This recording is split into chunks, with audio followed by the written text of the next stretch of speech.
Yo, what up, what up? Bounce na tayo guys, bounce.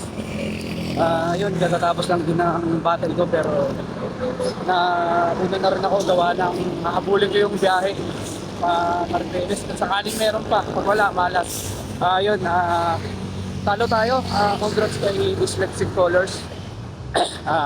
Salamat sa magandang laban at salamat din Rough Line sa sa chance na to.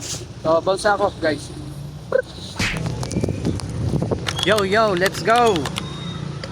Yung guys, tara, punta tayo sa Pampanga ngayon. Mayroon tayong battle sa Rough Lines. Shoutout sa mga kalabang ko kay Dyslexic Colors. So, yun lang muna. Let's go! So yun guys, as usual, sakay tayo ng jeep papunta sa pub terminal. Then dito naman sa pub terminal, sasakay tayo ng bus na daraan sa Pampanga. Hintay lang ng ilang minuto bago umalis tong bus. Then umalis na rin naman. Ito, nasa biyahe na ako papunta ng Pampanga. Pagdating naman sa Pampanga, bababa ako sa may intersection dun sa San Fernando na. Bye.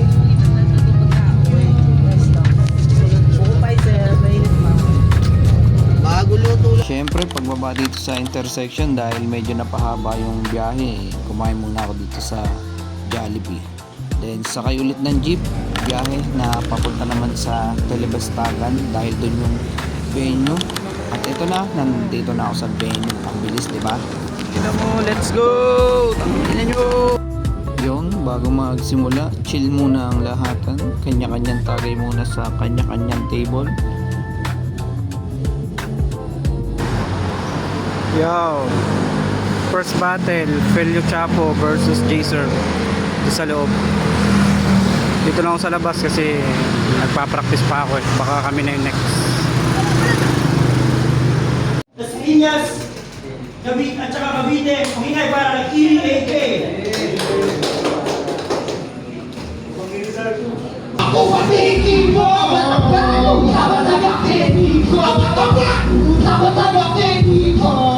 Ako pumunta talagin ko! Ako pamigil mo! So ayan, katatapos lang ng battle namin ito. Bali dito lang sa labas, pahinga na muna ako saglit bago sumibat. After nun, nakasakay naman ako agad ng jeep papunta sa crossing, sa intersection.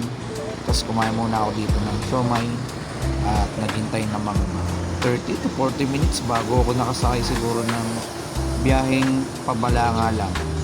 After ng Balanga, nag-tricycle ako papunta dun sa bus stop. Then nakasakay naman tayo sa UB Express papunta ng Maribeles. So hanggang dito na lang guys. Hanggang sa susunod na battle ulit. Maraming salamat. God bless you all.